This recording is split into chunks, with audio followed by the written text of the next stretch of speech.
Hi, I'm Sherry Ogasawara. I'm a certified personal trainer and a registered dietitian, and I've been asked to share some ideas and tips with you on things that you can do in your workplace, during your workday, to help to reinvigorate your mind and your body through a process of stretching. It doesn't take any special equipment, and it doesn't take any particular length of time. Think about it. Think about the last time that you were working on a project or working over your computer. You probably didn't actually change your body position for maybe even several hours, and that's certainly not conducive to good health and also to mental alertness and mental energy. Even taking a couple of minutes really helps to reinvigorate you and re-stimulate you both physically and mentally. If you're unsure at all about any of these stretches, it's a really good idea to check with your physician. This is a stretch that'll just help to reinvigorate you, release some of the tension, especially if you've been concentrating on something for a period of time.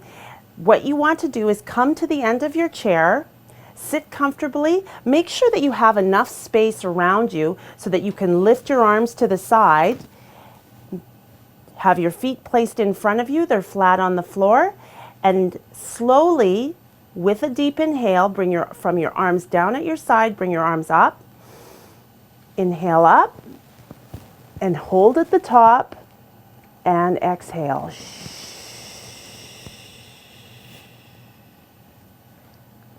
Coming down, and then relax. You probably want to repeat this stretch at least 3 separate times and make those inhales and exhales purposeful and deliberate so that you're really breathing through your rib cage and through your back. Try not to raise your shoulders up as you inhale.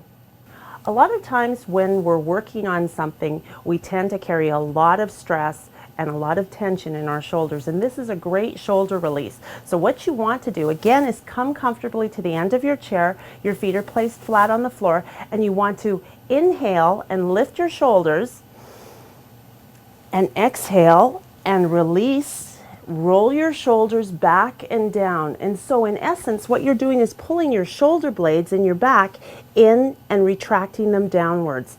And that will release lots of tension. It should feel really good. Again, you'll want to repeat this probably about 3 times, and you're going to hold for at least 5 to 10 seconds at the bottom. So here's another stretch that can help to relieve a lot of tension in your shoulders and again offer a little bit of release for you during a hectic work day.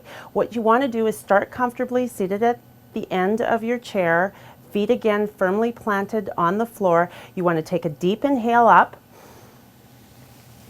and reach up, and then what you want to do is release one arm down, the opposite arm, and focus on reaching in opposite directions, fingertip to fingertip, and hold this for about 15 seconds, and then inhale up again,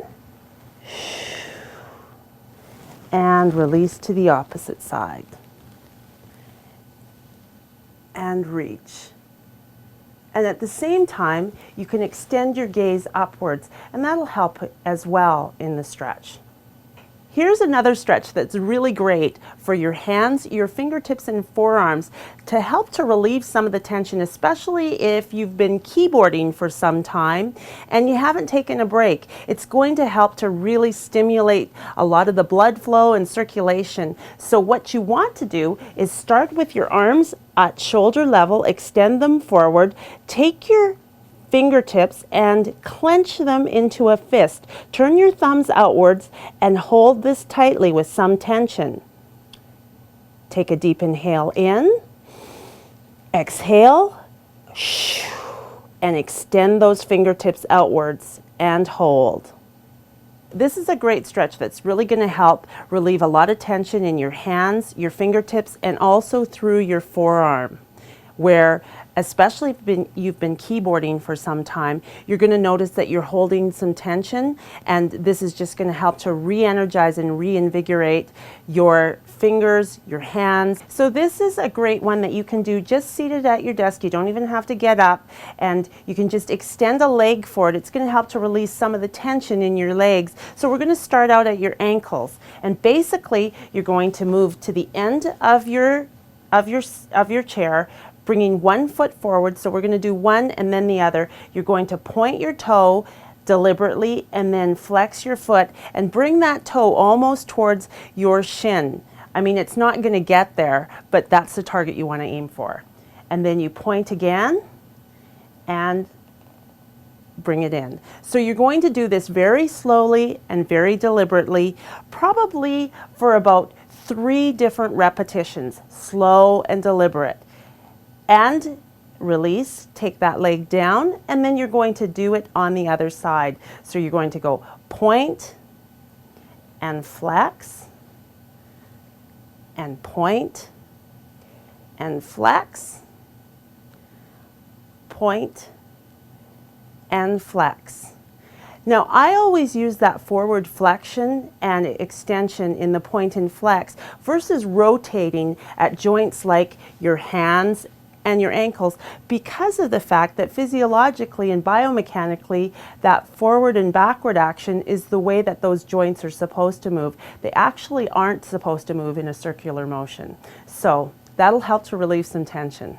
So besides the flexion and extension that you can do with your toes and your heels and that deliberate forward-backwards action, another thing that really can create some circulation and get some more energy flowing through your body, starting at your ankles and your feet, is just a roll through. And what you want to do is start in a seated position so your feet are comfortably in front of you on the floor, and you want to come up onto your heels, and then you want to slowly roll up onto your toes so that you've got your heels lifted. Then you want to come back slowly, roll, lift your toes, and then roll forward and lift your heels. So again, it's that deliberate action, nice and slow, that forward lifting, and then coming forward on your toes and lifting into the back and lifting your heels up and contracting. You're going to feel a little bit of contraction in your calves as well as contraction in your shins. So you've got that opposing action. So you're going to feel, as you come up with your toes up, you're going to feel contraction and tightening through the front of your shins. And as you come down and lift your heels up, you're going to feel the opposing action, and you're going to get that contraction and that tension in the back in your calf muscle.